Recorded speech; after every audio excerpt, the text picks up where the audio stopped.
Freezing Mustang horses. Beg a veteran for shelter, what happens next shocks him. The icy wind howled across the vast plains of Montana as Jack Miller stood on the porch of his modest farmhouse. Snow had been falling steadily since the early hours of the morning, blanketing everything in a thick layer of white. Jack, a grizzled veteran in his late 60s, pulled his worn-out jacket tighter around his shoulders.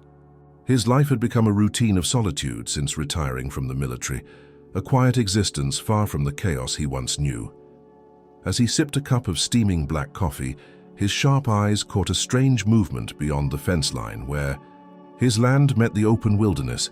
He squinted against the flurries, unsure if his eyes were playing tricks on him, but there it was again, several dark shapes slowly making their way through the snow. At first, Jack assumed it was a group of deer, common visitors in these parts during the winter months, but as the figures grew closer, the distinct outlines became unmistakable. Horses, wild Mustangs. Their manes whipped by the wind, their coats dusted with frost. They moved with a mix of caution and desperation. There were 5 of them, 2 adults and 3 younger ones, all looking thin, weary, and utterly lost. It was a rare sight. Wild. Mustangs generally avoided human settlements, keeping to the remote hills and valleys where they roamed freely. Jack had seen them only from a distance over the years, majestic silhouettes against the horizon, but never this close. Never like this. One of the larger horses, a striking bay stallion with a deep scar running down his flank, stepped forward. His nostrils flared as he exhaled clouds of steam into the frigid air. His dark eyes met Jack's from across the fence, holding a depth Jack had rarely seen in any animal. There was no fear in those eyes, only fatigue and something else Jack could not quite name, a silent plea perhaps. Jack set his mug down and walked toward the fence, boots crunching in the deep snow. As he approached, the horses didn't flee. They merely shifted uneasily, stamping their hooves in the snow, clearly trying to stay warm. "Where the hell did you come from?" Jack muttered under his breath. His gaze swept the horizon, half expecting someone, maybe a rancher or a government wildlife officer, to appear and claim responsibility for the animals. But the plains remained empty, just miles of snow-covered land stretching toward the mountains. The closer he got, the clearer their condition became. Their ribs were visible beneath patchy coats, and several bore signs of frostbite on their ears and tails. One of the younger Mustangs had a limp, struggling to keep pace with the rest. It was clear they had been wandering for days without proper shelter or enough food. Jack felt an unexpected tug in his chest. It was a familiar feeling, one he hadn't felt since his days in the service, a call to action. Back then it had meant protecting his squad, ensuring no one was left behind. Now it surfaced in the unlikeliest of circumstances, facing him, in the form of 5 half-frozen Mustangs. But this was not a battlefield. This was his farm, his quiet retreat from a world he no longer felt part of. He had downsized his life for a reason. His barn was barely standing. His savings were enough to sustain himself, but certainly not a herd of wild horses. Logic screamed at him to turn away, to let nature take its course.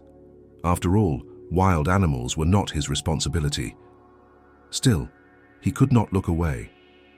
The stallion took a tentative step forward, pressing his head against the wooden fence. Snowflakes clung to his tangled mane as his eyes locked onto Jack's again, unwavering. Jack sighed, pulling off his glove to rub his face, as though trying to wipe away the moral dilemma unfolding before him. "You picked the wrong guy, buddy," he said quietly, though even he did not believe the words. A bitter gust of wind made him shiver. He glanced back toward the house, then to the dilapidated barn at the edge of his property. He knew what it would mean if he got involved. The work, the cost, the headaches, the possible legal trouble with local authorities who frowned upon interfering with wild herds. But ignoring them, that felt unforgivable. Jack turned back to the horses, taking in their shivering bodies, their cautious but hopeful expressions. The youngest, a small, chestnut filly, tried to nuzzle her way under the larger mare for warmth, her tiny frame trembling violently. For a long moment, Jack stood there staring across the fence, his mind a whirlwind of conflicting thoughts. His breath formed heavy clouds in the cold air, mingling with those of the desperate animals before him. Finally, he muttered, "Damn it all." With determined strides, Jack trudged toward the barn, snow crunching beneath his boots. He was not yet sure how he was going to do it, but one thing was clear. He was not about to let them freeze to death on his watch.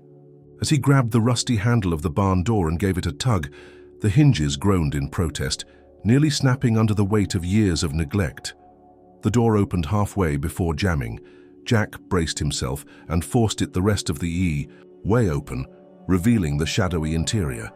It was worse than he remembered. The roof sagged under accumulated snow. Cobwebs hung from every corner. Rotten boards lined the floor and several beams showed signs of decay. A bitter draft blew through gaps in the walls, bringing in fine sprays of snow. Jack shook his head. "Hell of a mess," he muttered. But he had made his choice. He glanced, back at the fence where the Mustang still stood, watching him. "All right," he said to no one in particular. "Let's figure this out." Jack stepped back from the barn door, brushing snow from his sleeves, and took a deep breath. The sight of the deteriorated structure was disheartening, but it did little to quell the feeling growing in his chest, a stubborn determination that had guided him through countless battles in his former life. As he turned his gaze toward the fence, the Mustangs remained exactly where they were, their large dark eyes fixed on him, their breath puffing out like steam in the freezing air.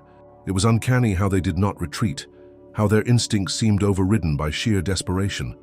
The bay stallion shifted his weight, stepping forward until his head pressed against the rough wooden fence post. His ears flicked nervously, but his eyes held steady. Jack could feel something unspoken in that look, something profound. It was as if the horse understood that Jack was the only chance they had left in this desolate stretch of land. The snow continued falling relentlessly, blanketing their coats in white, as if the earth itself were trying to bury them alive. Jack's hands tightened into fists at his sides. He was not a sentimental man by nature. Life had taught him that sentimentality often got people killed. But there were lines a man could not cross, or rather, lines he could not pretend did not exist. Watching these creatures suffer in silence, doing nothing, felt like a betrayal of everything he had ever stood for. He moved toward the old tool shed adjacent to the barn, kicking the door open with his boot. The interior was dim, but sunlight filtered through the cracks, illuminating shelves stacked with long-forgotten tools, bundles of rusted wire, cracked buckets, and broken fence posts. Most of it was junk. He rummaged around until he found an old crowbar, then grabbed a coil of rope, unsure if it would be of any use, but instinctively knowing that preparation was half the battle. Returning to the barn, Jack started forcing open the warped side door. The hinges shrieked in protest before giving way. Inside, the stale smell of dust, mildew, and rotted wood filled his nostrils. He scanned the beams, noting which ones could bear weight and which sagged dangerously. Pushing aside a stack of collapsed crates, he found a partial bale of hay, molded, damp, and probably useless, but it reminded him there might be a few supplies left from years ago when he kept a couple of goats for a brief time. As he worked, the minutes bled into hours. The relentless wind bit at his exposed skin, but the physical effort warmed his muscles. He cleared debris, reinforced the worst parts of the walls with salvaged boards, and piled snow against the outside to act as a crude insulation barrier. It was far from ideal. In fact, it bordered on reckless, but it was shelter, barely. His body ached by the time he stepped back and inspected his work. A patchwork fix, temporary at best, but it was something. The roof would hold, barring a major storm. The gaps in the walls were mostly covered, and he dragged in an old rubber trough, cleaning it out to fill with water from the pump. The pump handle fought him, frozen stiff, but after several curses and a generous splash of hot water from his kettle, it finally groaned to life, spilling out ice-cold liquid. Jack trudged back toward the fence line, the snow now knee-deep in. Some places, the Mustangs remained in place. The stallion pawed at the ground, his hooves scraping against the frozen dirt beneath the snow, searching for something to eat. The mares stood shoulder to shoulder, flanks pressed tightly together, for warmth. The youngest, the chestnut filly, lay curled at their feet, her tiny body trembling uncontrollably. "All right," Jack muttered, unlatching the gate. It stuck, frozen in place. He leaned his weight against it until the ice gave way, then swung it open, standing back. The horses didn't move. Jack took a few slow steps inside the fence, arms slightly raised but non-threatening. "Come on then," he said quietly, his voice rough but steady. "It ain't much, but it's better than freezing out here." The stallion's ears flicked forward, then back. He snorted, tossing his head, and stamped the snow once more. Jack held his ground, meeting the animal's gaze without flinching. A full minute passed in tense silence, broken only by the wind whistling through the bare trees and the distant caw of a raven overhead. Then, slowly, the stallion took a step forward. Another. The mares followed, hesitant but driven by the same instinct that had brought them this far. They walked past Jack, giving him a wide berth but not bolting, not fleeing. The filly struggled to rise, her spindly legs slipping on the icy ground, but the larger mare nudged her gently until she found her footing. Jack let them pass, falling in behind as they made their way toward the barn. The stallion paused at the entrance, nostrils flaring as he sniffed the air, gauging whether this strange structure was a trap or salvation. After a long moment, he stepped inside, the others trailing him closely. The interior was dim, warmer than outside, but still frigid. The Mustangs immediately sought out the driest corner, circling tightly before settling. The filly collapsed again, this time into the relative safety of straw Jack had hastily spread across the dirt floor. Her eyes fluttered closed almost instantly. Jack exhaled slowly, leaning against the barn doorway. His legs trembled, not from the cold, but from the sudden release of tension. His hands, rough and cracked, ached from gripping tools and forcing frozen wood into place. "Well," he muttered, "you're in now, no turning back." He turned and marched back to his house. Inside, he stripped off his wet outer layers, hanging them by the stove. His joints screamed in protest as he knelt, stoking the fire. Higher. The kettle hissed, and he poured himself another cup of coffee, staring out the window toward the barn, its sagging roof barely visible through the falling snow. What the hell was he thinking? He was not a rancher. He had never been a rancher. His life was meant to be quiet now, uneventful, simple. But deep down, beneath the layers of cynicism and solitude, something stirred, a familiar echo from his past life. Protect those who cannot protect themselves. Never leave anyone or anything behind. His gaze drifted to the old framed photograph on the mantel, himself younger in uniform, standing beside his squad. Faces of men long gone, lost to time and war, ghosts that never really left him. Jack sighed heavily, setting his cup down with a decisive clink. The horses were his responsibility now, whether he liked it or not. Outside, the wind howled louder, rattling the windows. Another storm was coming, one worse than the last. He could feel it in his bones. Jack stood, grabbed his coat once more, and began gathering what little supplies he had left: tarps, rope, a box of nails, and an old hammer, whose handle was splintered but usable. There was no time to question his decisions anymore. There was only the work ahead. The bitter cold persisted through the afternoon, creeping through every crack and crevice of Jack's modest farmhouse, as he prepared himself mentally for what he already knew would be a relentless, uphill battle. Sitting at his kitchen table, with a clutter of old papers, a rusted toolbox, and a notebook that had seen better days, Jack stared at his scrawled inventory. There was not much left: half a bag of cracked corn from last winter, a few bales of hay so old they were more dust than fiber, and a dwindling supply of firewood that was barely enough to get him through the week, let alone anyone else who needed warmth. His eyes drifted toward the window where the snow still fell relentlessly.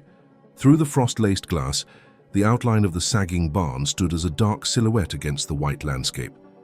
Inside, 5 wild Mustangs now huddled, their survival depending entirely on a man who had not planned to care for anything more complicated than his own quiet existence. Jack leaned back in his chair, running a calloused hand through his graying hair. The logical side of him screamed that this was madness. His pension barely covered his own expenses. There were no savings to fall back on, no hidden stash of supplies. If he chose to help these horses, It meant sacrificing what little security he had carved out for himself in these isolated plains. But walking away was not an option either. Not after looking into the eyes of that scarred stallion, not after seeing the trembling frame of the filly struggling to stay upright in the biting wind. There were lines a man could cross in his life, but abandoning a creature in need was not one Jack Miller was willing to step over. A loud crack from outside snapped him out of his thoughts. He shot to his feet and grabbed his coat, pushing through the front door just as a heavy branch from one of the old cottonwood trees collapsed under the weight of snow and ice. The sharp report echoed across the empty fields like a gunshot. His boots crunched through the snow as he hurried to inspect the damage, thankful it had missed the fence line by inches. When he turned toward the barn, the bay stallion stood in the doorway watching him. Snowflakes dusted the horse's dark mane, and steam billowed from his nostrils as he exhaled into the frigid air. The stallion didn't move, didn't retreat. There was something unnervingly human in the way those dark eyes regarded Jack, as though understanding the gravity of the choice Jack was still wrestling with. Jack exhaled slowly, strained, but resolute. "You and me, we're in this together. Now aren't we?" His voice was rough. He trudged back toward the barn, stepping inside to inspect the interior once again. The Mustangs were clustered in the driest corner, their bodies pressed together for warmth. The filly lay curled at the mare's feet, eyes closed but breathing steady. Her ribs showed more clearly than the others, and Jack wondered grimly how much time she really had without proper food. He looked around at the bare walls, the sagging beams, the dirt floor covered in a haphazard layer of old straw. This was not enough, not by a long shot. If he was going to do this, truly do this, then the barn needed to be reinforced. They needed real feed, proper bedding, and water that wouldn't freeze solid within minutes. His hands balled into fists. There was one possible option, but it tasted bitter even thinking about it. Out behind the storage shed, under a blue tarp weighed down by stones, was an old generator he hadn't used in years. Running it meant burning through the last of his stored diesel, fuel he had rationed carefully for emergencies. It also meant giving the horses a chance to survive the coming storm. Jack stepped back into the cold, walking toward the shed. His boots sank deeper with each step, the snow now piled nearly 2 feet high. He pulled the tarp free and stared down at the generator. Rust clung to its edges, and a mouse nest had claimed one corner, but it looked intact. He gave it a hard kick. Nothing. Another kick. Harder. The third time, it sputtered weakly, the recoil handle twitching. With gritted teeth, Jack fetched a fuel can from the storage bin and poured the precious diesel into the tank. Every drop felt like a tiny betrayal of his own survival plan, but when he yanked the starter cord, the engine coughed, then roared to life. The sputtering noise echoed off the hills, startling a pair of crows from a nearby tree.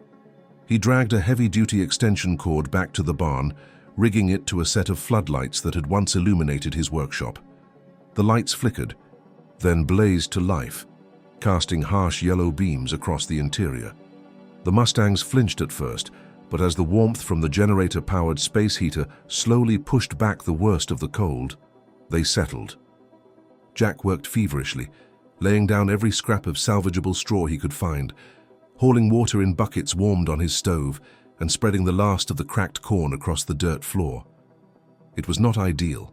Horses needed hay, not grain. But it was better than nothing. He reminded himself that tomorrow he could figure something else out. Tomorrow he could drive into town, barter, beg, or trade for what he needed. As the evening wore on, the wind howled louder. Jack retreated, back to the house, his limbs trembling from exhaustion, and collapsed into his worn armchair. The fire in the stove was little more than embers, but he was too tired to care. His body ached in places he had forgotten could ache. His hands were scraped and raw, his knees bruised from kneeling on frozen ground. He stared at the ceiling, listening to the steady hum of the generator in the distance, the sound barely muffled by the storm raging outside. For the first time in years, his solitude was broken, not by people but by the presence of lives depending on him. It was a heavy weight, but not an unwelcome one. His mind drifted back to long-forgotten memories, nights huddled in trenches, with his squad, sharing body heat to fend off the desert cold. The same instincts that had kept him alive back then surged now in his veins, reminding him that survival was never meant to be a solitary act. At some point, he must have dozed off because he jolted awake to the sound of a loud bang against the side of the house. He jumped to his feet, heart pounding, grabbed his rifle from behind the door, and cautiously stepped outside. The wind had knocked over a loose sheet of metal from the storage shed. He secured it back in place, then scanned the dark horizon. The barn light still glowed, a beacon against the swirling snow. Inside, he could just barely make out the silhouettes of the horses moving. They were alive, still fighting. Jack lowered his rifle side and wiped a hand across his face. The difficult choice was made. There was no going back. Morning arrived, shrouded in a bleak grey light, filtered through the heavy clouds that continued to dump snow across the plains. Jack rose stiffly from his armchair, every joint protesting with the sharp ache of overexertion compounded by the cold. His first thought was of the barn. He yanked on his boots, shrugged into his thickest coat, and stepped outside into a world nearly unrecognizable beneath the towering snowdrifts. The barn stood hunched against the wind, its sagging roof now bearing an even heavier burden of ice and snow. Jack trudged through knee-deep drifts, his breath forming clouds in the bitter morning air. As he approached, he could hear the restless shifting of hooves against the frozen earth inside. That was good. It meant they were still alive. He unlatched the barn door and pushed it open with a grunt. The bay stallion was the first to lift his head, ears twitching forward as Jack stepped inside. The mares followed suit, and the filly, still curled in the corner, blinked up at him with glazed but curious eyes. They were still weak, still too thin, but the mere fact that they had survived the night was a small victory. Yet as Jack scanned the interior more closely, a deeper worry took hold. The makeshift repairs were already failing. One of the support beams near the east wall had cracked under the combined weight of snow and age. The roof above it sagged dangerously, groaning whenever the wind struck from the north. A dark stain spread across the dirt floor where snowmelt seeped through gaps in the shingles, turning the straw into a mushy mess. Jack crossed to the beam, running his hand over the splintered wood.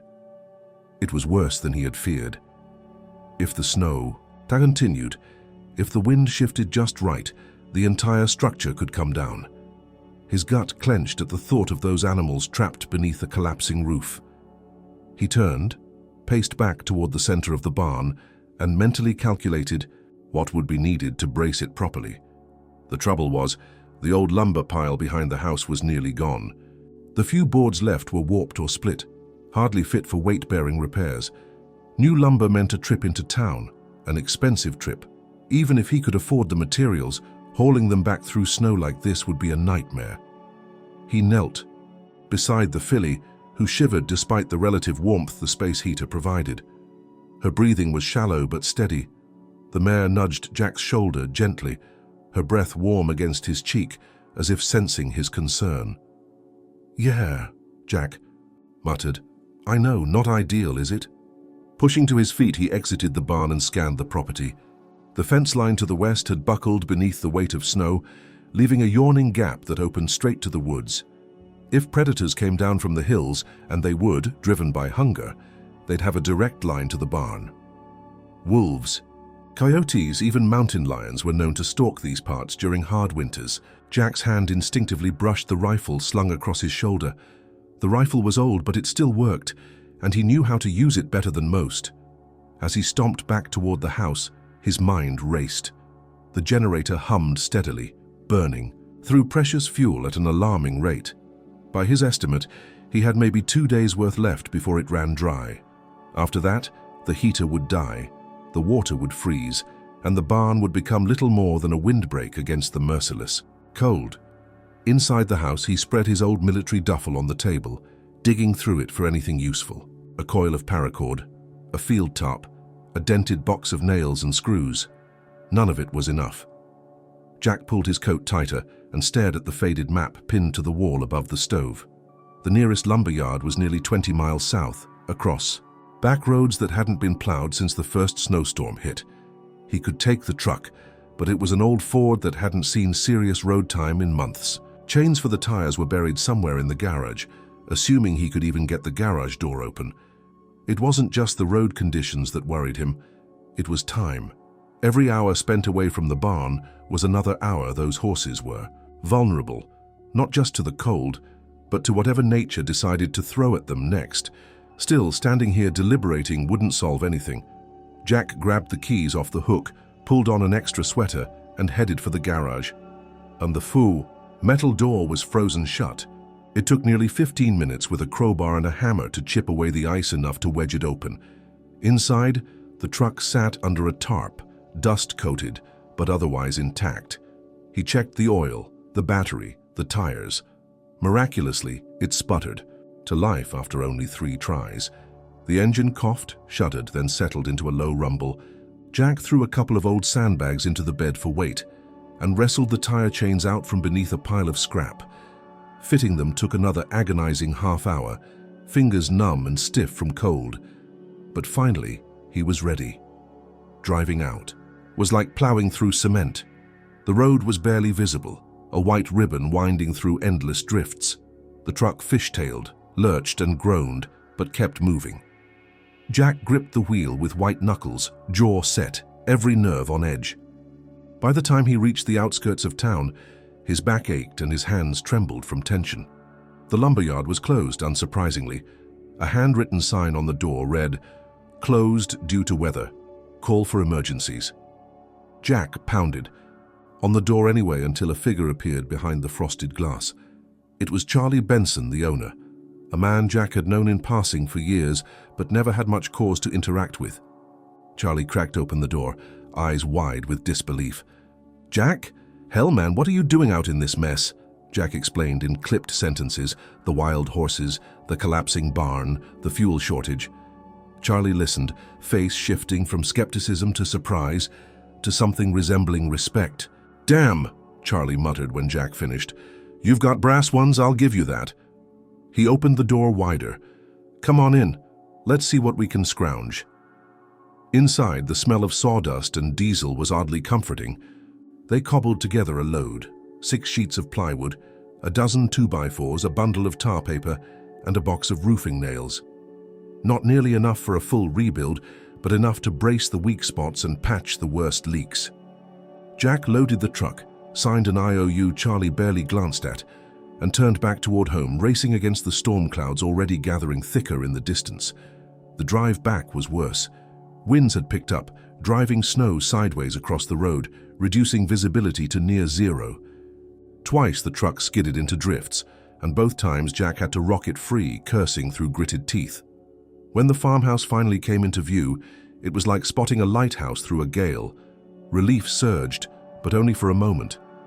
His eyes shot toward the barn. The roof sagged further. One corner had caved partially inward, spilling a pile of snow inside. Panic tightened Jack's chest as he leapt from the truck, grabbing the first board he could reach from the bed. The stallion was outside the barn, head tossing wildly, nostrils flaring. Jack sprinted forward, heart pounding. The mares were still, inside pressed against the far wall, and the filly lay trembling in the corner, half buried in snow. He didn't hesitate. He threw down the plywood, grabbed his hammer and began nailing boards into place, bracing the damaged beam with every ounce of strength left in his tired body. The hammer slipped once, slicing his palm open. Blood streaked across the wood, but he didn't stop. Nails sank into splintered timber. Tar paper slapped against gaps to block the worst of the wind, and the 2x4s wedged into place beneath sagging rafters. The work was brutal, frantic. His hands throbbed. His back screamed in protest. But piece by piece, the barn held. By the time Jack finally stepped back, panting, covered in snow, blood and sweat, the wind had shifted slightly. The worst of the strain on the roof eased, and the stallion pushed his way back inside, nuzzling the filly protectively. Jack staggered to the doorway, leaned against the frame, and wiped the blood from his face with a shaky grin. "Not today," he whispered. "Not today." The storm continued its relentless assault on the plains throughout the night. The wind howled like a living thing, rattling the walls of the barn and the fragile windows of Jack's house. Snow piled higher with each passing hour, burying the landscape under an unforgiving white shroud. Inside the barn, The horses huddled close, their breath steaming in the cold air, their eyes reflecting both exhaustion and trust in the man who had thrown himself into their salvation. Jack sat on the floor of his living room, his back pressed against the worn couch, arms draped over his bent knees. His body ached from the grueling repairs, and the bandage he'd hastily wrapped around his bleeding palm was already soaked through. But the pain was distant, drowned out by the flood of memories that came unbidden in the quiet moments between the howls of the wind. His eyes scanned the cluttered room, landing on an old wooden trunk tucked beneath the window.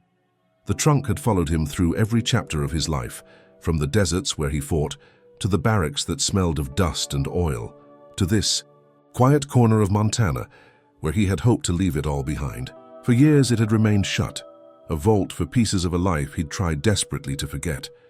But tonight something gnawed at him, a whisper in the back of his mind, telling him it was time. Jack pushed himself upright, walked over to the trunk, and knelt in front of it. His fingers hovered over the latch for a long moment before he flicked it open. The hinges creaked as the lid swung back, revealing layers of neatly folded fabric, worn leather, and old metal.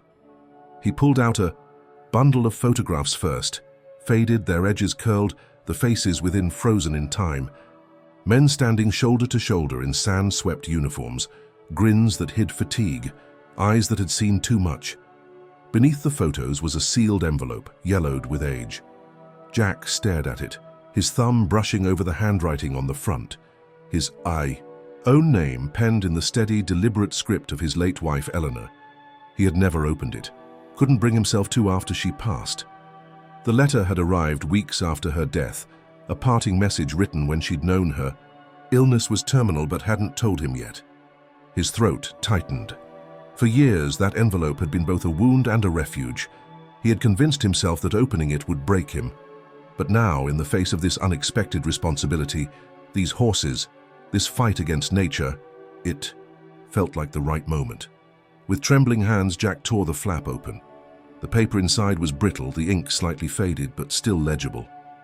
"Jack," it began, "if you're reading this, it means I'm gone. And I'm sorry. Sorry for leaving you, sorry for not telling you sooner how sick I was. But I couldn't bear to see the look in your eyes. You've always been a fighter, Jack. You fought for this country. You fought for people you didn't even know. And I know how much you blame yourself for the ones you couldn't save. But you need to remember something. Something you've always seemed to forget. You deserve saving too. You deserve forgiveness. You deserve peace." His eyes burned as he continued reading, her words wrapping around him like a warm embrace, against the cold that seemed to seep even through the walls of his house. "I don't know what the world will throw at you after I'm gone, but I do know this.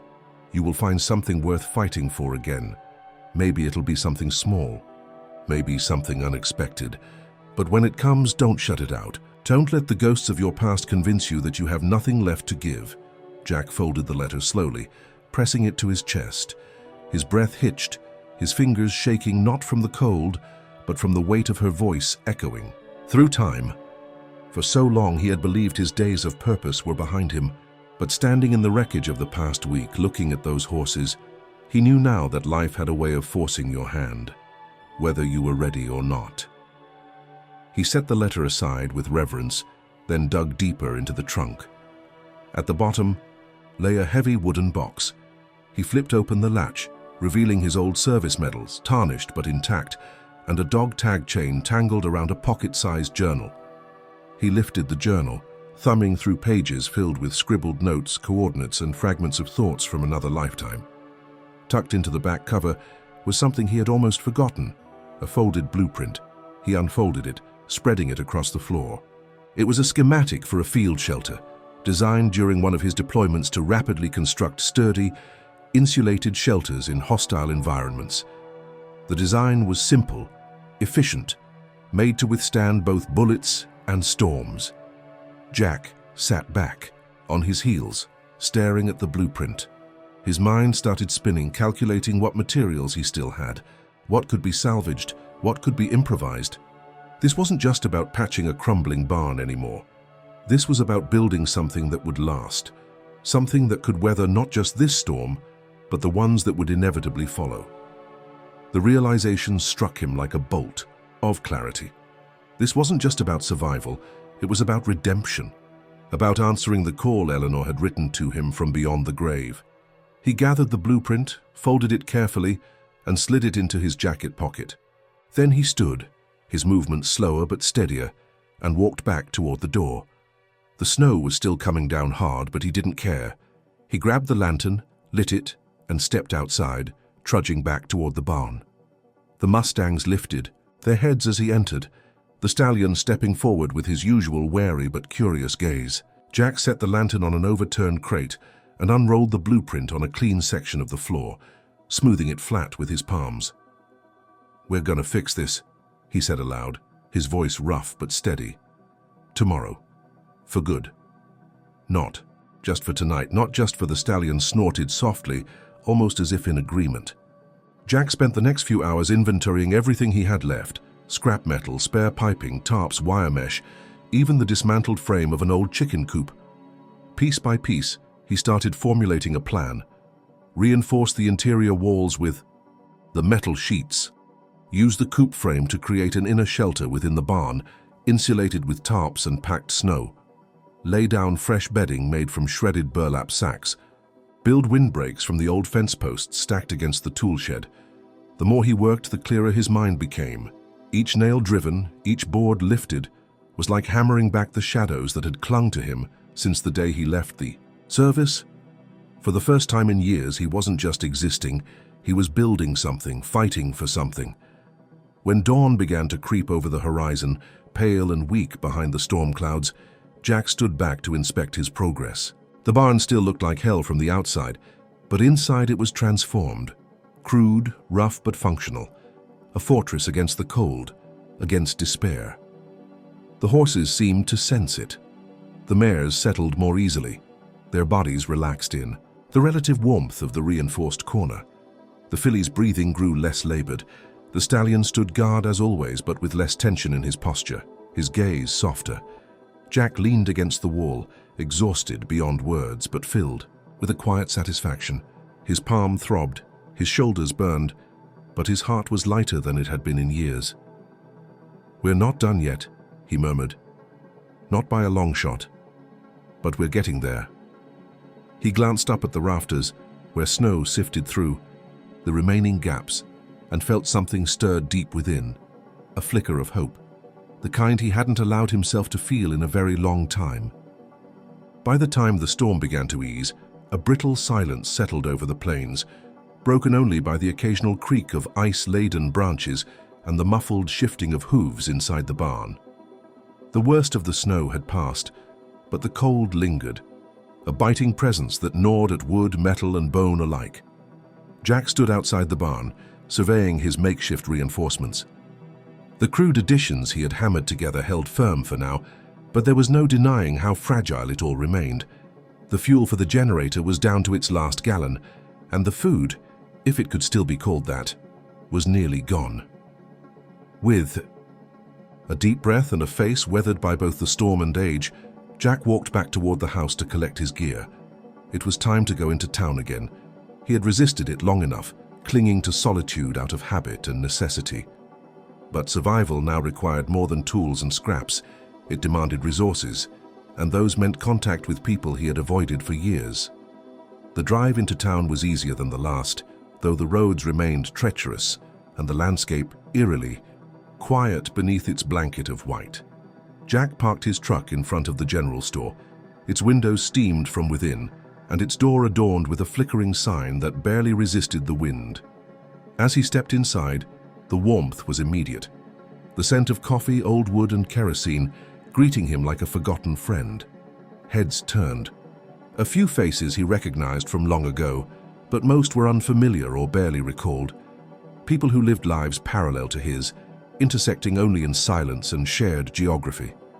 He grabbed what he could: canned food, oats, rope, nails, and a few jugs of kerosene, and placed them at the counter. The woman ringing him up looked at the assortment, then at him with a puzzled frown. "Working on something big?" she asked. Jack offered a grunt in response, not unkind but not welcoming either.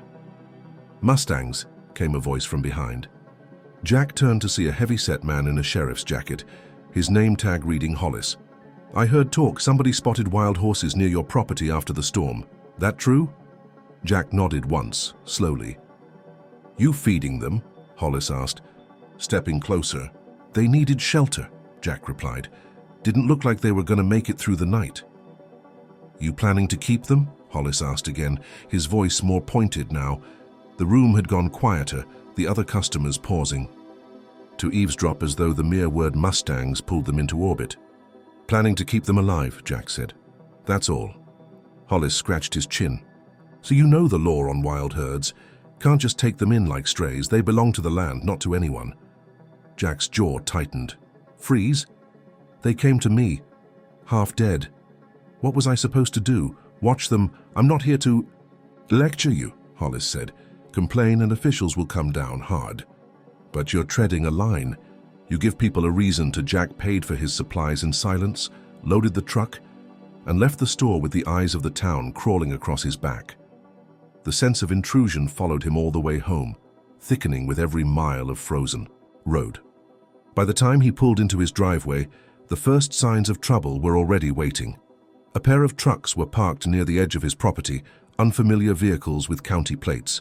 Two men leaned against the hoods, both bundled in government-issue parkas, their expressions unreadable as Jack stepped from his vehicle. "You Jack Miller?" one of them asked. Jack nodded, already knowing the type. Bureau men, possibly land management or livestock control. "We got reports of unauthorized interaction with wild Mustangs," the taller of the two began. "Said you were harboring them." "They came to me," Jack said, his voice firm. "I didn't rope them, didn't round them up. They walked in during the storm. I gave them a roof and some warmth. That's all." "That's not all, sir," the man said, flipping open a folder. "You altered a structure to house them, used fuel and heat to sustain them, and based on what's visible from the road, you've made modifications to the enclosure." Jack crossed his arms. "And?" "And that constitutes care, which means by definition you've assumed responsibility for them. Without permit or notification, that's a violation." "They were dying," Jack snapped. "What kind of man lets that happen in his own yard?" The second man, quieter but no less official, stepped forward. "We're not here to be cruel. We're here because rules exist for a reason. Wild horses are protected, but they're not pets. They can carry disease, damage land, interfere with livestock." "I've got no livestock," Jack said. "Just a barn and an old stove. They're not harming anyone." The taller agent sighed. "That might be. But now that it's on record, we have to proceed. You'll be receiving a formal inspection. If the animals are still on your property by then, we may have to relocate them." The word relocate hung in the air like a death sentence. Jack said nothing, his face a mask carved from stone. The agents left soon after, tires crunching over the frozen earth, leaving silence in their wake. Jack stood alone for a long time, staring after them, rage simmering beneath the calm surface of his expression. He knew the way things worked. Knew that once a file was opened, it was only a matter of time before someone with more authority and less empathy arrived to take control. Back inside the barn, the Mustangs greeted him with wary eyes. The stallion approached, stopping just short of touching him. Jack rested a hand on the horse's neck, the warmth of life beneath his palm a stark contrast to the cold words he had just endured. "We're not done yet," Jack murmured, but even as he said it, he felt the tightening noose of bureaucracy around his neck. The system he had once served without question was now turning its gaze on him, and this time he stood not as a soldier, but as a stubborn old man trying to protect 5 forgotten creatures that had stumbled into his life. He spent the rest of the day fortifying the barn further, reinforcing the temporary walls with every board he could find, setting up makeshift barriers at the back entrance, and hanging old lanterns for warmth. He rationed the remaining fuel, stretching every drop, knowing that time was no longer on his side. When night fell, Jack sat in the hay beside the filly, her breathing softer now, less strained. The others moved with more confidence, nudging at the makeshift feeders, stomping the earth with slow rhythm. Jack leaned back against the post, eyes fixed on the shadows dancing across the rafters. He knew what was coming. knew that the simple act of mercy had turned into a fight, and he was ready. 2-2. Morning arrived with the kind of clarity that only follows a brutal storm. The sky was crisp, washed clean of clouds, the sun hanging low but bright over the endless stretches of snow that now reflected its light with a blinding intensity. Jack stood by the fence line, his breath forming short clouds in the icy air as he scanned the horizon. His eyes were sharper than most men his age, honed by decades of military service and years of solitary living in the unforgiving landscape of Montana. He wasn't looking for trouble, but he was expecting it. The previous day's confrontation with the government agents had not rattled him. It had ignited something far deeper, something that had lain dormant within him for years. A mission, a purpose, the same kind of drive that had carried him through. Deployments and combat zones now surged through his veins with renewed vigor. He had made a decision the moment the words "relocate them" left the agent's mouth. He would not let that happen, not while he still had breath left in his lungs and strength in his hands. Back inside the barn, the Mustangs were stirring. The stallion stood watch as always, his dark eyes following Jack's every movement, while the mares nudged at the feeding troughs, searching for whatever scraps Jack had managed to provide the night before. The filly was stronger today. She stood without assistance, wobbly but determined, her fragile frame gaining a touch more stability with each passing hour.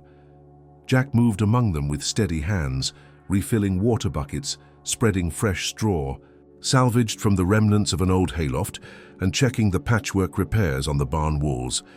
Every action was methodical, deliberate.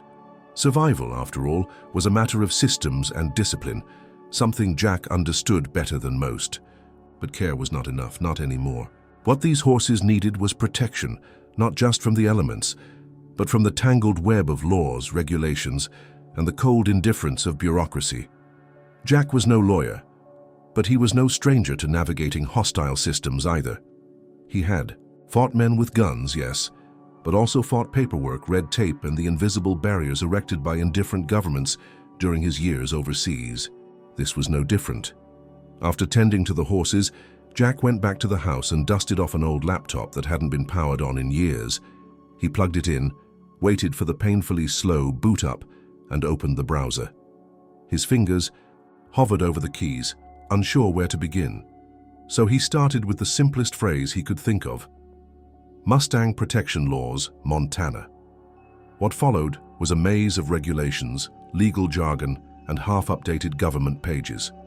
It became clear quickly that wild horses existed in a peculiar legal limbo, protected in some regions, considered nuisances in others, subject to removal, culling, or adoption programs depending on the county and the year. Jack read for hours, following links that led to dead ends, downloading outdated PDFs, and piecing together a picture that was both infuriating and deeply familiar.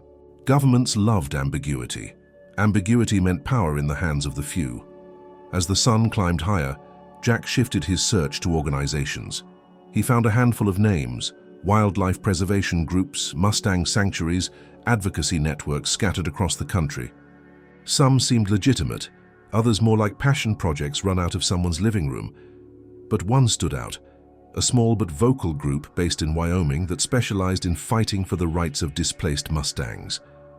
Without hesitation, Jack picked up his landline and dialed the number listed on their sparse, text-heavy website. The phone rang 5 times before a woman answered, her voice cautious but not unfriendly. "Mustang Guardians," she said.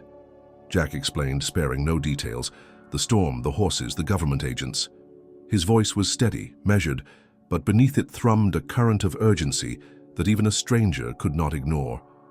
There was a pause on the other end of the line. "You're telling me they came to you?" the woman asked, skepticism giving way to something else, curiosity, maybe even a spark of respect. "They walked right onto my land," Jack replied. "Chase them." Just opened the barn door. "Half-starved, frozen, I didn't rope them." "Didn't, damn," the woman muttered, then quickly caught herself.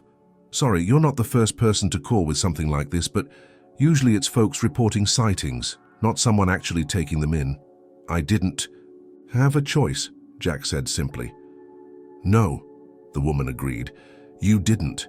Her name was Laura Myers, and as Jack soon learned, she had spent the better part of the last 15 years battling state and federal agencies on behalf of wild horse populations. She explained that Mustangs were often treated as political pawns, protected when convenient, persecuted when inconvenient. Their very existence was a challenge to the cattle industry, land developers, and bureaucrats looking for easy solutions to complex problems. Laura promised to send him documentation, forms, letters of intent, requests for emergency sanctuary status. None of it was guaranteed to work, but it was a start. She also warned that once the government had a file open, things tended to escalate fast. If Jack wanted to keep those horses, he would need allies, voices, public attention. The call ended with a simple promise from Laura. "You're not in this alone anymore."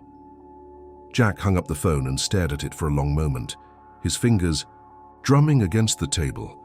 He knew this wasn't going to be won with paperwork alone, it never was, but it was a front in the fight, just as critical as any trench line. The next few days became a blur of activity. Jack filed the documents. Laura sent, scanned, and emailed them back, using the ancient printer-gathering dust in his closet. He called the local vet, someone he hadn't spoken to in years, and arranged for a health check on the horses, knowing full well that having medical records might become critical. He also started gathering supplies like a man preparing for a siege. More wood, more tarps, ropes, tools, anything that could fortify the barn further against both nature and intrusion.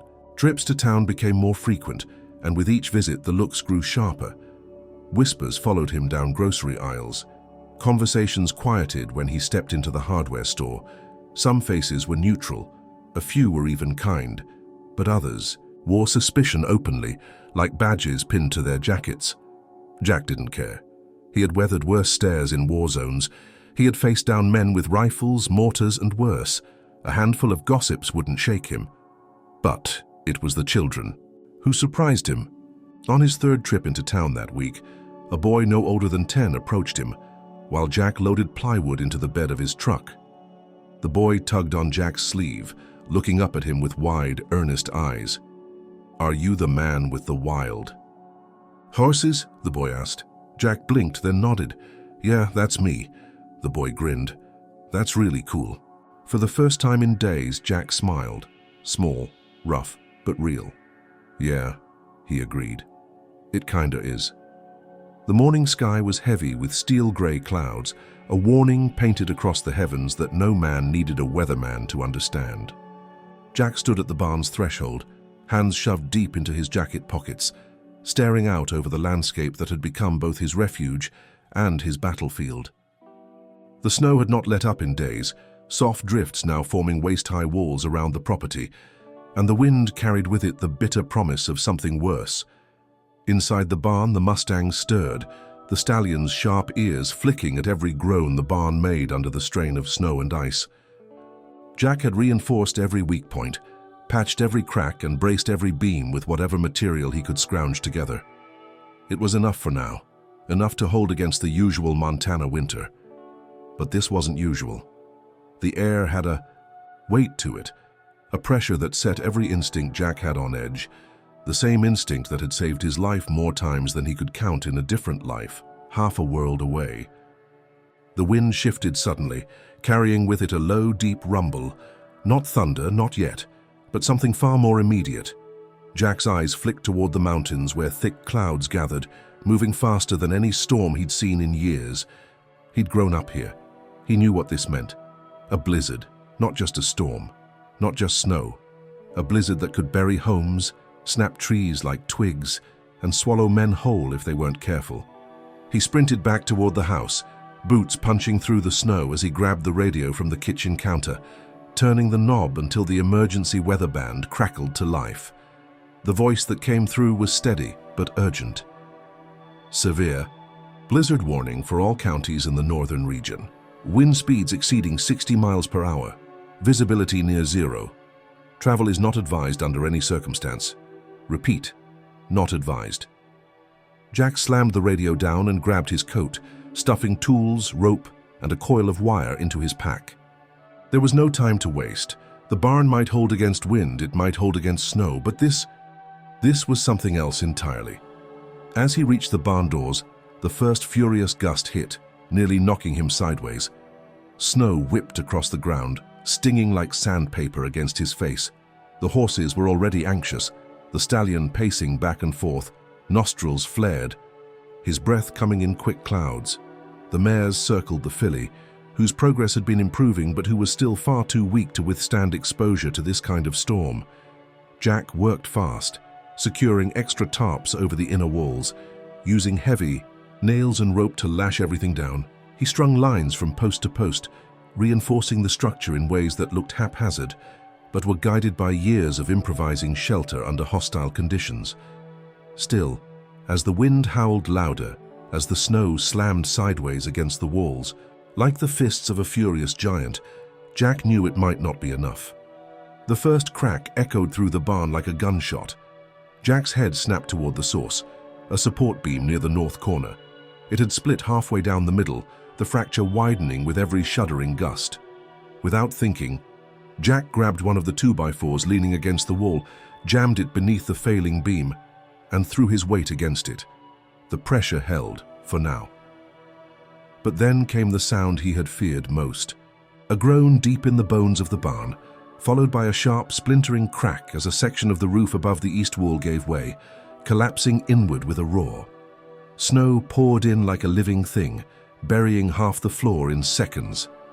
The horses screamed, a sound that twisted Jack's gut more than any battlefield cry he had ever heard. The stallion lunged toward the collapse, trying to shield the others, but Jack was faster. He threw himself between the falling beams and the herd, pushing the mares back, waving his arms, shouting over the wind. "Get back, move!" Another beam snapped. The edge of a falling rafter clipped Jack's shoulder, sending him sprawling to the ground, pain flaring bright and hot down his side. But he scrambled to his feet, ignoring the throb, ignoring the way his vision blurred at the edges. The filly was trapped against the far wall, her frail body half buried beneath the snow that had flooded in. Jack staggered forward, dug his hands beneath her and lifted. She was light, terrifyingly so, her bones fragile under her damp coat. He turned, stumbling, as another section of the roof began to sag. The stallion darted forward, pushing at Jack's side as if trying to help guide him toward the safer part of the barn. Together they crossed the threshold into the inner shelter Jack had built from the remains of the chicken coop and tarps reinforced with lumber. It was small, cramped, but it was the strongest point left. Jack dumped the filly onto the dry straw, gasping for air. He spun, hands flying over knots and latches, pulling the heavy canvas door closed, just as another deafening roar signaled more collapse behind them. Darkness swallowed the interior. Only the flickering glow of a single battery lantern remained, casting long shaky shadows against the tarp walls. The horses pressed close, the stallion standing guard at the entrance, muscles trembling but ready to fight whatever came next. Jack sank against the wall, clutching his shoulder, teeth clenched against the pain. He could feel the barn shudder. With every gust, could hear the weight of the snow dragging wood and nails toward failure. But inside this small cocoon of desperate engineering, they held. For hours, maybe longer, maybe days, time meant nothing. Jack sat there listening to the storm try to tear the world apart. At one point he thought he heard voices, or maybe just the howling of the wind playing tricks on his mind.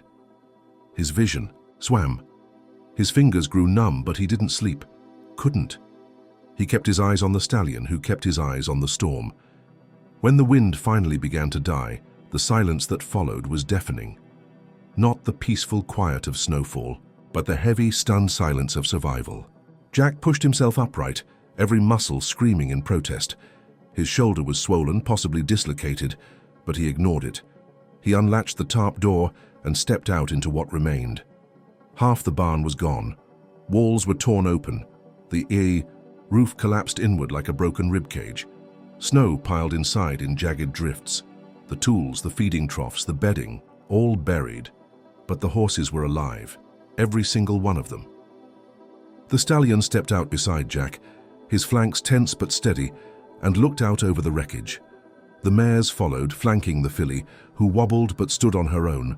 Jack wiped a hand across his face, streaking it with dirt, blood, and melted snow. His chest rose and fell in heavy, ragged breaths. "We made it," he rasped, voice raw. But even as the words left his mouth, his eyes lifted toward the road, where fresh tire tracks in the snow marked the arrival of something else. Not nature, this time.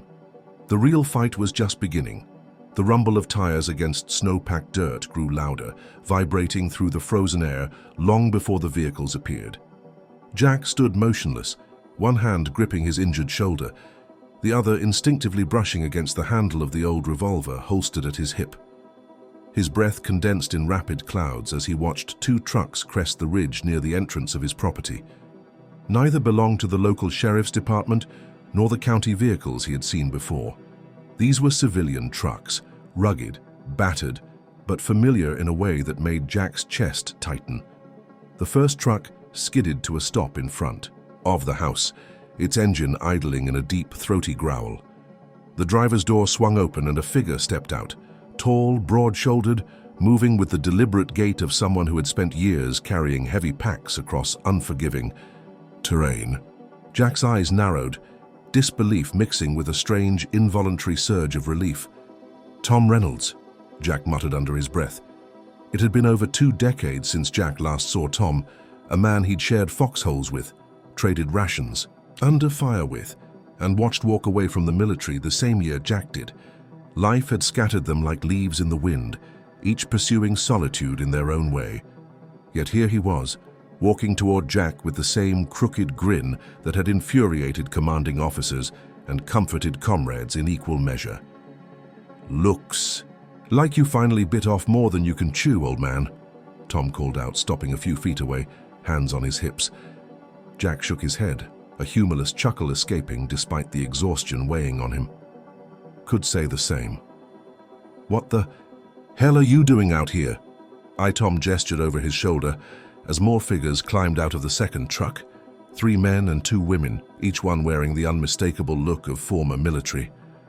Their movements were efficient, eyes scanning the wrecked barn, assessing without needing to ask questions. They were older, like Jack and Tom, but carried themselves like people who had never truly left the discipline behind. "Got a call from Laura Myers," Tom said, voice leveling. "Said some stubborn bastard up north had picked a fight with the weather, the government, and common sense all at once. Figured there was only one person that could be." Jack stared, speechless for a beat, before the stallion's low snort beside him brought him back to the moment. Tom stepped closer, reaching out to squeeze Jack's uninjured shoulder. "You should have called sooner." Jack grunted. "Didn't know I still could." Tom nodded toward the others. "Well, you can. You always could." Without waiting for more conversation, Tom turned to his team. "All right, you heard the situation. First priority is getting these animals secure before another storm decides to chew this place up. Second, we get this barn stabilized. Third, we make damn sure nobody walks onto this property thinking they're going to push Jack Miller around." They moved like a well-oiled machine. One woman, who introduced herself briefly as Carla, began assessing the horses, checking their legs, joints, and breathing with the practiced hand of someone who had likely spent years tending military, working animals. Another pair hauled out heavy tarps and quickly began fashioning a new windbreak, using the salvageable beams from the collapsed roof. Someone else unloaded crates of supplies, tools, wire, portable heaters, fuel cans. Tom stayed by Jack's side, watching as the others fell into rhythm, then finally glanced over. "Tell me everything," Tom said. Jack recounted it all: the storm, the horses' arrival, the government agents, the collapse of the barn, and the thin line he was now walking with the threat of seizure hanging over his head. Tom listened in silence, only nodding occasionally, his face hardening more with every word. When Jack finished, Tom spat into the snow and folded his arms. "Sounds about right. Same story we've seen 100 times. Folks in suits deciding that numbers on a page mean more than living beings." "I don't have much fight left in me, Tom," Jack admitted, voice low, against the system. "Not the kind it'll take to go up." Tom turned, his gaze locking onto Jack's with the same fire Jack remembered from deployment. "Yeah, well, Lucky for you, you're not doing this alone. The day became a frenzy of motion. While Jack's shoulder throbbed and his muscles screamed in protest, he couldn't stop himself from working alongside them. Together, they raised a new framework from the salvageable timber, bracing it with steel rods Tom had brought. They strung heavy-duty tarps reinforced with insulation panels, forming a new inner shelter that would hold against wind and snow. The horses, initially skittish with the arrival of strangers, soon calmed under Carla's steady presence. The stallion, ever the sentinel, hovered near Jack but tolerated the humans bustling around him. The filly, whose breathing had remained shallow through the morning, perked up visibly once moved into the insulated enclosure, her frail body now swaddled, with old blankets Tom's crew produced from nowhere like magic. By sundown, the windbreaks were reinforced, the temporary shelter fully operational, and a makeshift feeding station built from crates and scavenged metal. One of Tom's crew, Ray, a wiry man with sharp eyes and an engineer's mind, rigged up a secondary generator with fuel siphoned from the trucks, ensuring that heat and light would last through the next wave of weather. Inside Jack's house, the kitchen became a war room. Maps were unrolled, notes were scribbled. Laura joined via satellite phone, her voice crackling over the weak signal as she relayed information about legal strategies, media contacts, and sympathetic officials who might be willing to help. Public pressure works, Laura emphasized, always do. You get enough eyes on this, they back off. Tom nodded toward Jack after the call ended. We go loud then, fine by me. Jack leaned against the table, weary but not broken. I didn't ask for any of this, Tom. No, Tom said quietly, point. But you answered when someone needed help. That's the whole damn. As darkness fell completely, Jack stepped outside, standing beneath a sky that had cleared, into a tapestry of stars so bright it felt like he could reach out and touch them. The stallion stood beside him, head high, ears flicked forward, his breath visible in the cold. For the first time since the horses had appeared on his land, Jack felt something shift deep inside, not just the stirring of old instincts or the stubborn refusal to yield, but a certainty, a knowledge that this wasn't just about survival anymore.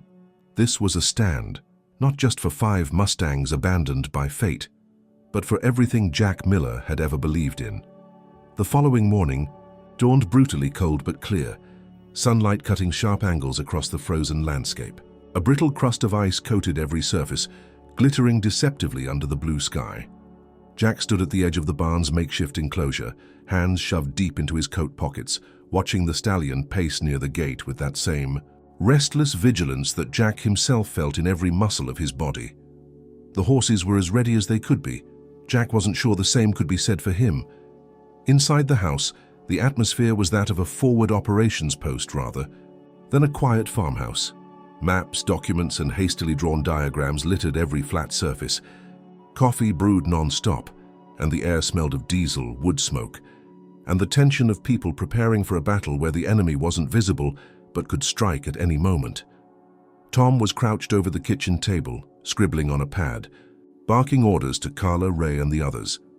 Laura's voice crackled over the satellite phone, giving real-time updates about the bureaucratic whirlwind brewing at the county office. According to her, the Bureau of Land Management had officially escalated the situation. An inspection team was en route, accompanied by officers with the authority to seize the horses and issue citations for unlawful possession of federal wildlife. They'll be there by noon, Laura warned. If they catch those horses on your land without the right documentation, Jack, they won't care about the weather, your injuries, or the fact that you saved their lives. They'll load them into trucks and be gone before sunset. Jack gripped the phone tighter, jaw clenching so hard it felt like his teeth might crack.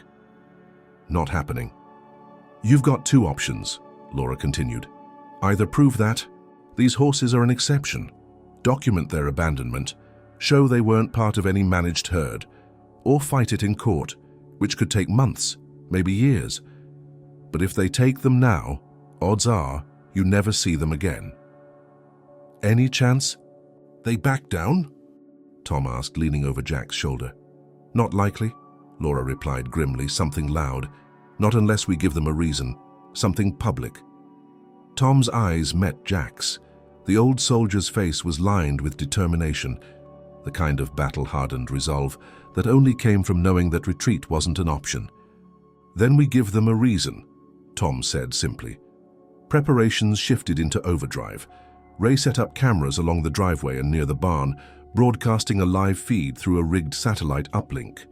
Carla drafted statements and emails, pushing them to every news outlet, activist group and social media platform she could reach. Tom coordinated the defensive layout, blocking the main road with both trucks, reinforcing the fence line, and setting up barriers that would slow any attempt to move heavy vehicles onto the property. Jack, despite the throbbing pain in his shoulder, worked alongside them. He checked every knot, every latch, every brace on the makeshift shelter. The horses sensed the tension.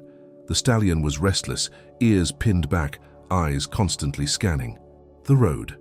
The mares clustered tightly, flanking the filly whose trembling had returned, though not from the cold this time.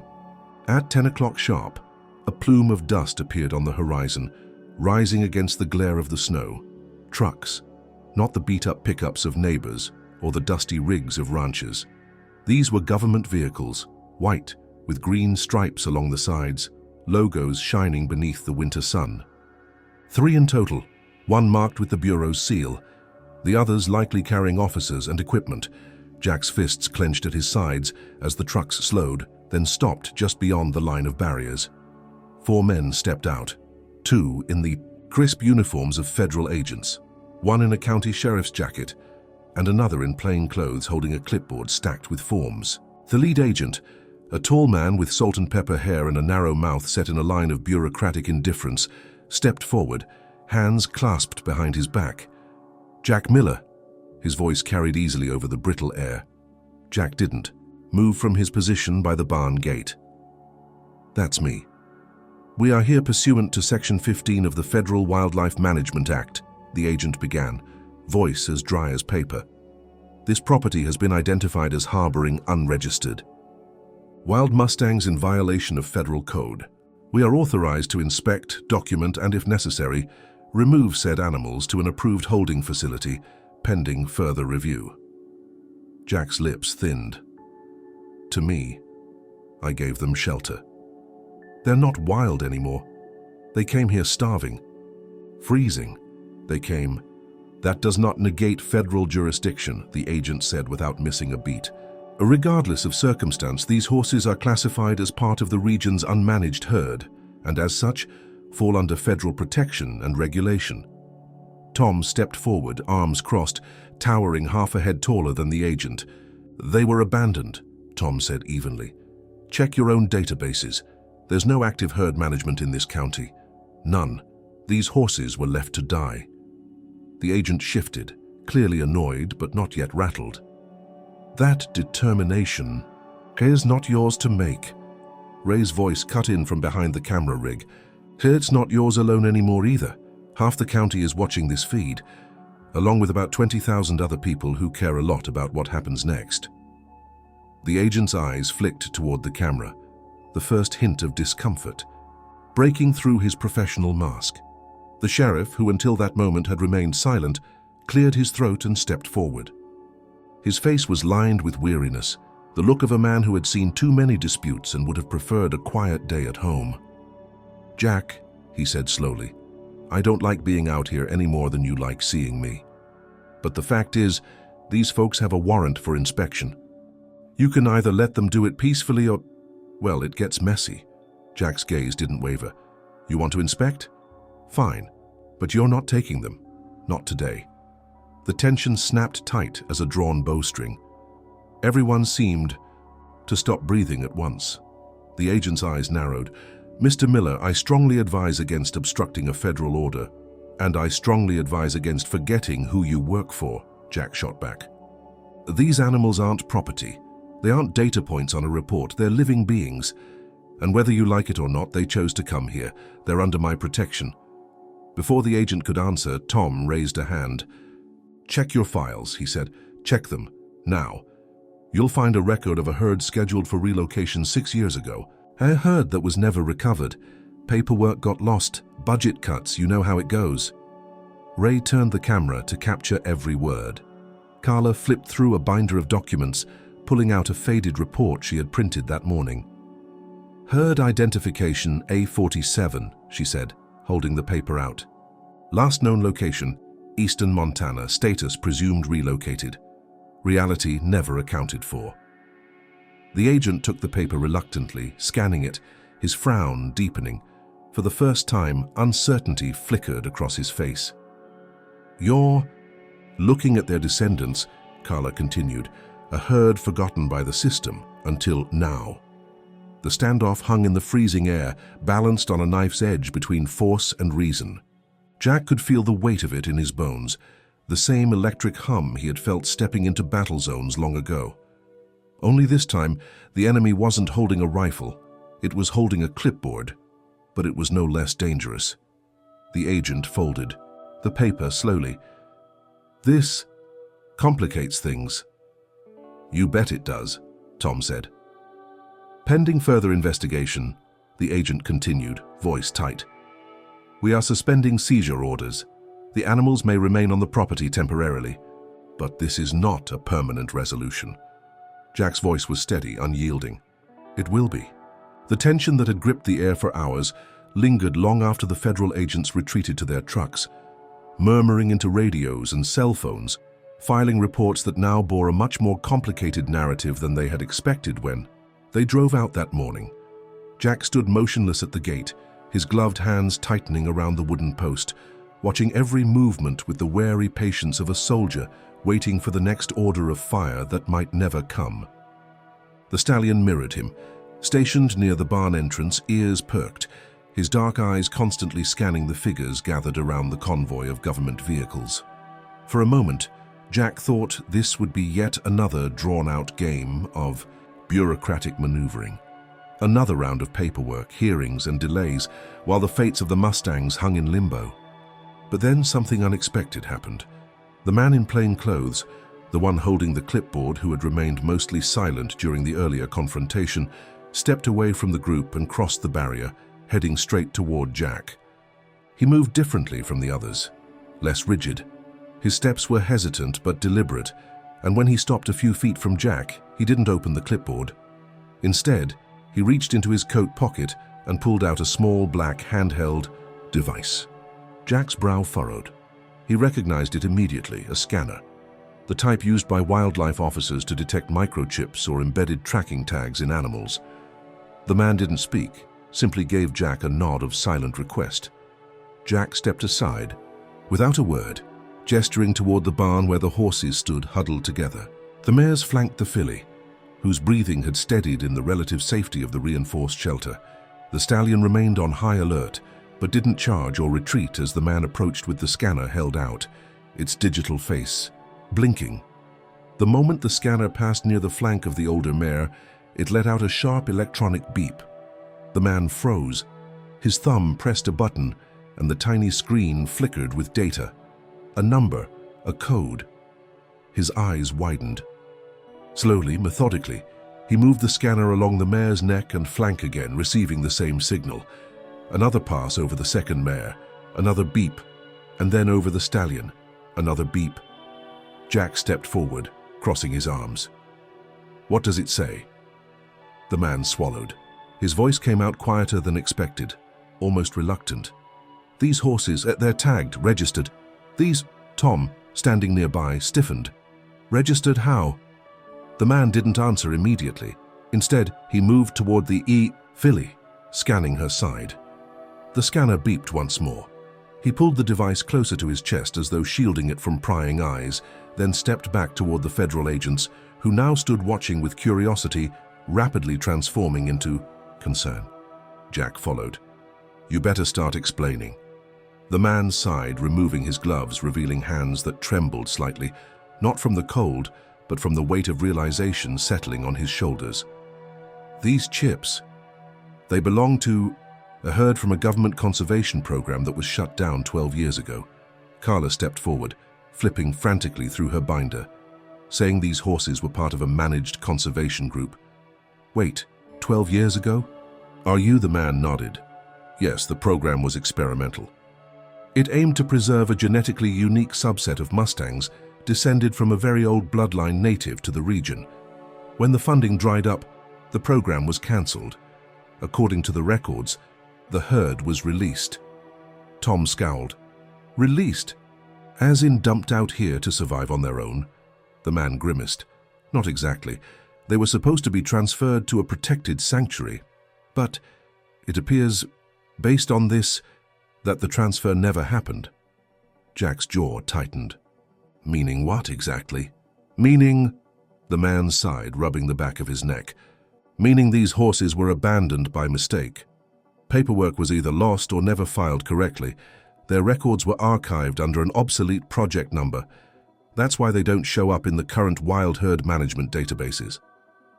Ray, still recording with his camera, leaned in.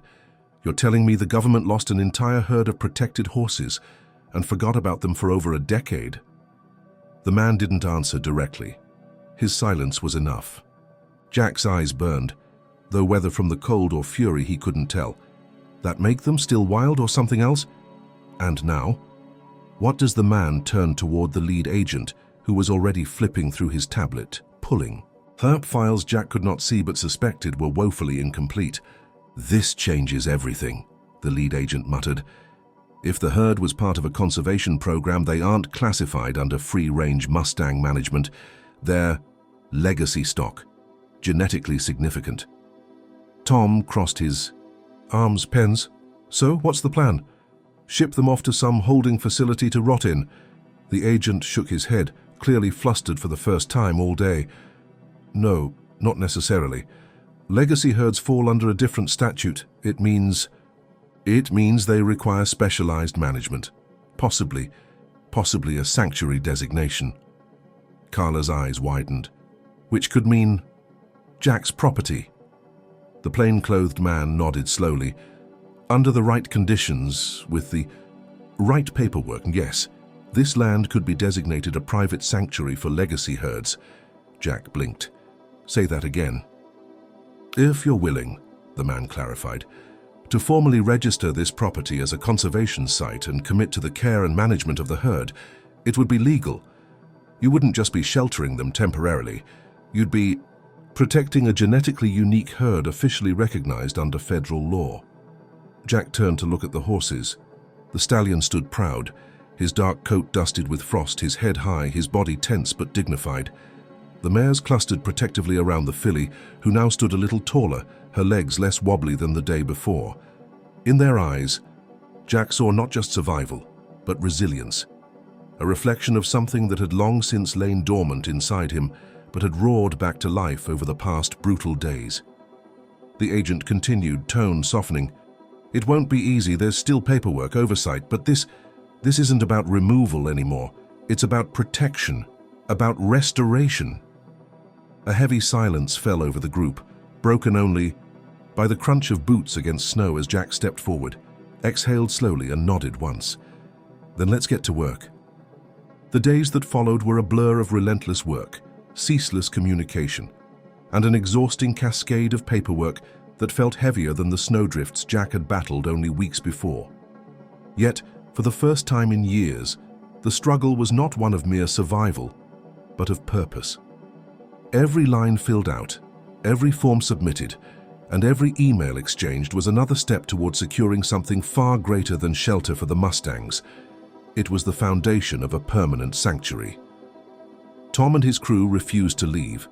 They stayed hammering, welding, reinforcing every beam and plank. Where once the barn had been a sagging relic of neglect, now it stood transformed into a proper shelter, sturdy enough to withstand the worst Montana winters and large enough to comfortably house not just the 5 Mustangs, but future additions to the herd, should any be rescued. The old barn doors were replaced with heavy insulated sliding panels. The roof was rebuilt with metal sheeting designed to shed snow before it could pile dangerously. Heat lamps powered by the refurbished generator now hung from the rafters, bathing the interior in a soft, constant warmth. The bureaucratic tide, once poised to drown Jack in a sea of regulations, began to shift in his favor. Laura worked tirelessly behind the scenes, leveraging every connection she had, pushing the narrative into the public eye. What had begun as a quiet, desperate fight on a forgotten piece of land in Montana was now a story spreading across newspapers, television broadcasts, and social media feeds nationwide. Articles framed Jack not as a lawbreaker, but as a quiet hero, a veteran standing against both the elements and an indifferent system to save a forgotten herd that no one else had bothered to protect. Support flooded in. Donations from strangers. Messages from fellow veterans who understood all too well what it meant to fight against impossible odds. Volunteers arrived, some local, some from hundreds of miles away. They brought supplies, hay, medical kits, building materials, and warm clothes. Others simply came to lend their hands, their backs, their time. With each passing day, the property transformed. Fences were extended, sturdy and high, enclosing a wide pasture where the Mustangs could roam freely yet safely. Water lines were installed to prevent freezing, feeding troughs built to withstand both the weather and the playful abuse of curious horse muzzles. A veterinarian specializing in equine care arrived to examine the herd, administering vaccines, treating minor injuries, and confirming what Jack now knew by heart. The filly, once at death's door, was recovering beautifully. But victory was never meant to be handed over easily. Just as the final signatures were being prepared for the official designation of Jack's land as a federal conservation sanctuary, one last obstacle appeared. A legal challenge filed by a coalition of ranchers in the neighboring counties who argued that granting sanctuary status would disrupt local grazing rights and threaten livestock movement corridors. It was an attack Jack had anticipated, but hoped wouldn't come. A formal hearing was scheduled at the county courthouse. The morning of the hearing was bitterly cold. Jack stood outside the courthouse, his worn leather jacket pulled tight against the wind, his hands shoved deep into his pockets. Tom stood at his side, along with Carla, Ray, and Laura, who had flown in to attend in person. The steps leading to the courthouse were crowded with supporters holding signs that read, "Protect the Mustangs and honor the sanctuary." Their breath formed thick clouds in the frigid air, but their spirits burned hot. Inside the courtroom, the tension was suffocating. On one side, the ranchers' attorneys, polished, sharp-eyed, armed with arguments about land use, property rights, and economic impacts. On the other, Jack and his allies, flanked by representatives from Mustang Guardians, several wildlife preservation organizations, and a handful of legal volunteers who had taken on the case pro bono. The lead rancher stood to testify, a hard-faced man with decades of sun and wind carved into his skin. He spoke of cattle trails, winter grazing rights, and the dangers of wild animals competing for limited resources. His words were measured, but his tone carried an undercurrent of disdain for what he saw as interference. Then Jack stood. He didn't read from prepared notes. He didn't speak with the polished cadence of a lawyer. His voice was gravel and steel, raw from years of disuse in formal settings, but carrying the weight of lived experience that no courtroom could ignore. "These horses were abandoned," he began, "not by choice, not by accident, but because someone somewhere decided they weren't worth the ink on a government form. They walked onto my land half dead. They weren't looking for trouble. They were looking to survive, and I made them a promise, whether I said it out loud or not, that as long as I had breath left in me, no one would leave them behind again." He paused, letting the silence settle before continuing. "This isn't about taking land from anyone. It's about setting aside one piece, just one, where something that was forgotten can be remembered, where something broken can be made whole again. I'm not asking anyone to sacrifice their livelihood. I'm asking for the chance to keep a promise." When he finished, the courtroom was silent. Even the judge, a woman with a reputation for being unimpressed by theatrics, leaned slightly forward, her gaze locked on Jack's weathered face. The closing arguments from both sides felt perfunctory after that. The judge called a recess, retreating to her chambers to deliberate. The wait felt endless. When she returned, her decision came down like a hammer. The court finds that the evidence presented supports the designation of the Miller property as a federally recognized conservation sanctuary for the legacy Mustang herd previously misclassified due to administrative error. The petition filed by the plaintiffs is hereby denied. Relief hit Jack like a physical blow. His knees threatened to buckle, but Tom's hand was suddenly at his shoulder, steadying him. Around the courtroom, cheers erupted, hands clapped, voices raised not in anger, but in victory. Outside, the crowd waiting on the courthouse steps broke into applause as Jack and his team emerged. Reporters surged forward, cameras flashed, microphones thrust toward him. Someone asked how he felt. Jack simply looked out over the sea of faces, then toward the horizon where the Montana plains stretched endlessly. "Feels like the fight was worth it," he said. The drive back home was quiet. No one needed to speak. The snow was falling again, but softly this time, a peaceful veil settling over the land.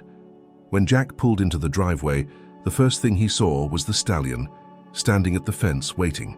The mares flanked him, the filly tucked safely between them, stronger now, her coat shining even beneath the gray skies. Jack stepped out of the truck, his boots crunching over the snow.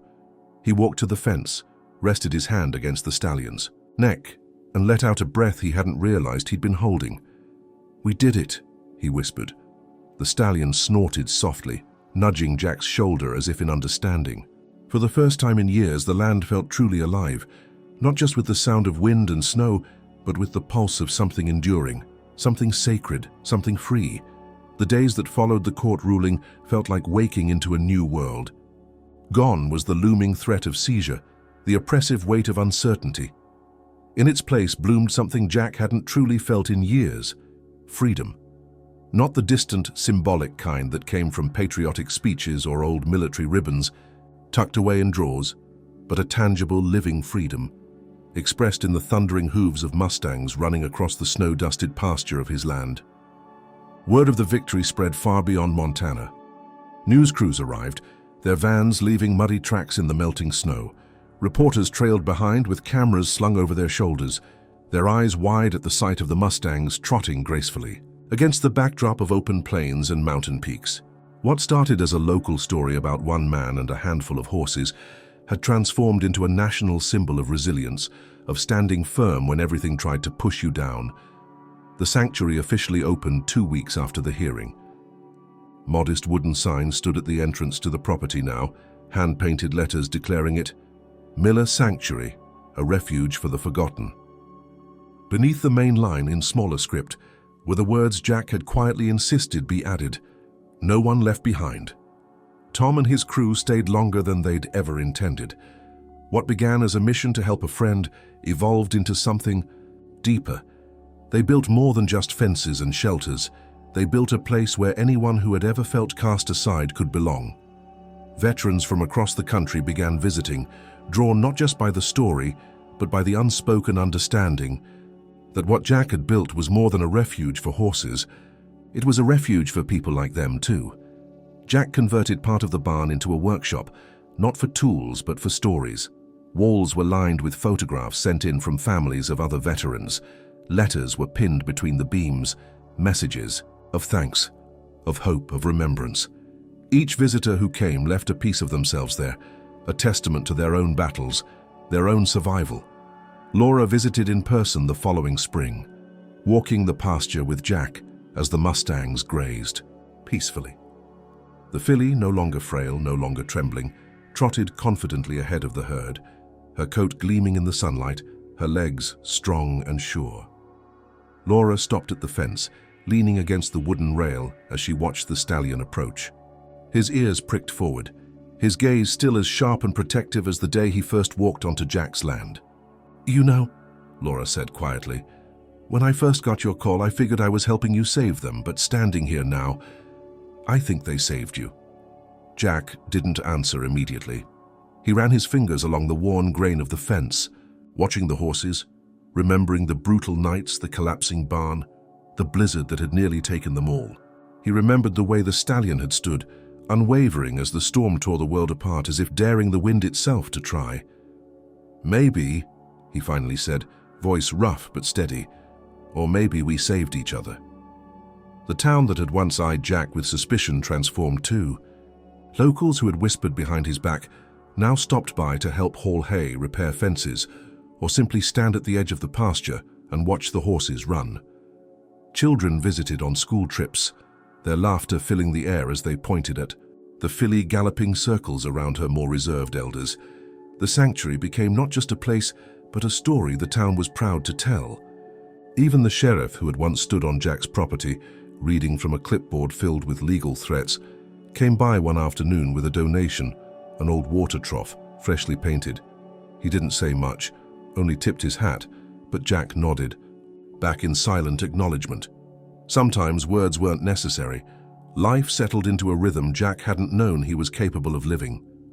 Morning started with the familiar crunch of boots in frost as he walked the fence lines, checking every post, every gate.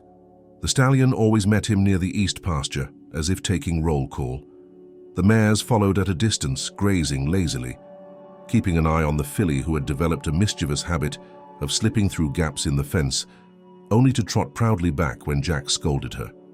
Tom eventually packed up his crew, but not before building a small cabin on the edge of the property. "For when I get tired of the road," he'd said with a grin, though Jack knew it was more than that. It was a commitment, a promise that neither of them would ever be alone again. One crisp evening, as the sun dipped below the jagged mountains, Jack stood alone at the highest point of his property. The wind was gentler now, carrying the scents of pine and fresh grass instead of ice and despair.